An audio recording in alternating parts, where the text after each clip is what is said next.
Kanalıma hoş geldiniz. Bugün çok nefis bir çorba tarifi yapacağım sizlere. Vereceğim tarifin adı sütlü, mısırlı mantar çorbası. Bildiğimiz klasik çorbaların aksine oldukça lezzetli ve hafif. Toplamda 15 adet mantarı ince ince küçük parçalar halinde doğruyorum. Ben bu esnada sizlerin de daha net görmesi açısından mantara hiçbir işlem yapmadım. Böylelikle videonun ilerleyen kısımlarında vereceğim püf nokta ile çorbanızın ve mantarınızın nasıl kararmayacağını görmüş olacaksınız. Birçok kişi diyor ki ustam ben çorba yaptım, çorbamdaki mantar karardı, çorbam simsiyah oldu, rezil oldum gibi şeyler ile dert yanıyor. Elbette bunların püf noktası var. Bunu da bu videoda sizlere tarif ettim. Birçoğu tarifin aksine zaten biz mantarları kavurup içerisindeki suyu almayacağız. İçerisindeki suyu aldıktan sonra biliyorsunuz ki mantarın bilmem kaçı su. Yoğunlukla su olduğu için suyu gidince elbette ki lezzeti gidecektir. Tava yemeklerinde amenna, fakat çorbalarda kesinlikle mantarı kolay kavurmanızı tavsiye etmiyorum. Mantarları doğradım. Üzerinden bir bıçak vasıtasıyla 3-5 tur döndüm. İri parçaları küçük parçalar haline getirdim. Doğradığım mantarları şimdi de tencereye alıyorum. Şimdi burada en önemli hususlardan birisi doğradığımız limonları mantarımıza ilave ediyorum. Ve çok hafif tuz ekliyorum. 1 su bardağı su koyuyorum. Bu mantar kararmaz. Sizler de göreceksiniz. Çorbamız kesinlikle kararmayacak. Bir diğer ikinci püf noktası ise sonuçta biz beyaz renkli bir çorba yapıyoruz. Bundan ötürü çorbaya karabiber koymuyorum. Varsa akbiber koymanızı elbette tavsiye ediyorum.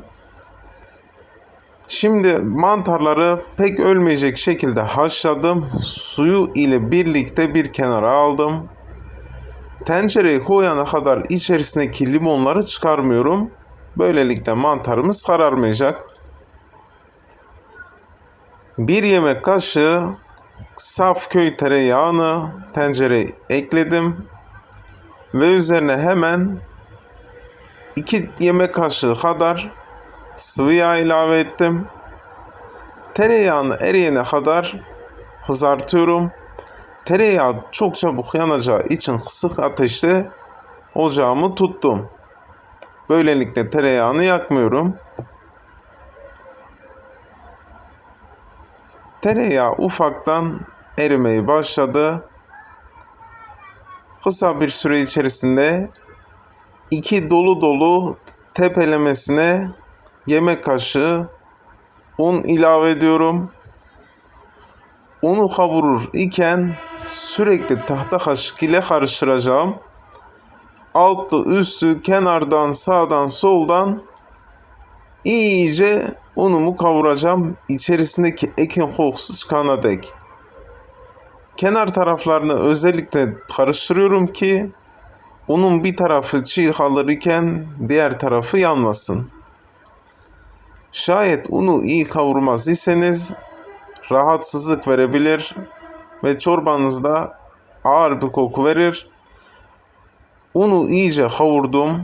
Şimdi topaklaşmaması için soğuk su ilave ettim. Toplamda 1 litre su kullanmış oldum.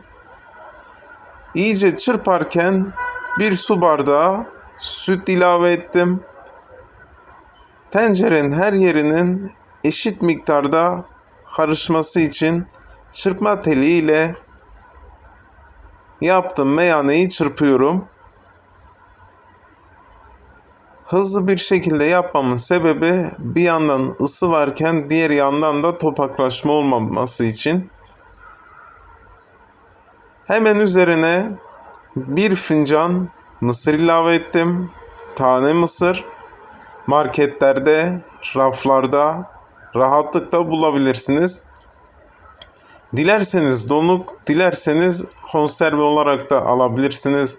Şayet imkanınız var ise taze mısırı haşlayıp koymanızı tavsiye ediyorum. Mısırı ilave ettikten sonra 1-2 tur çevirdim çorbamı. Şimdi de çorbanın ana malzemesi mantarı ilave ettim. Birkaç taşım kaynayana dek sürekli olarak karıştıracağım. Çorbamıza baharat olarak sadece tuz ilave ediyorum. Tuz miktarını 1,5 çay kaşığı olarak tercih ettim. Tuz miktarı tamamen size kalmış.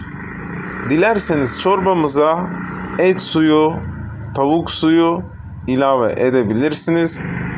Şunu sizlere mutlaka tavsiye ediyorum. Belirttiğim gibi beyaz bir çorba yapıyoruz.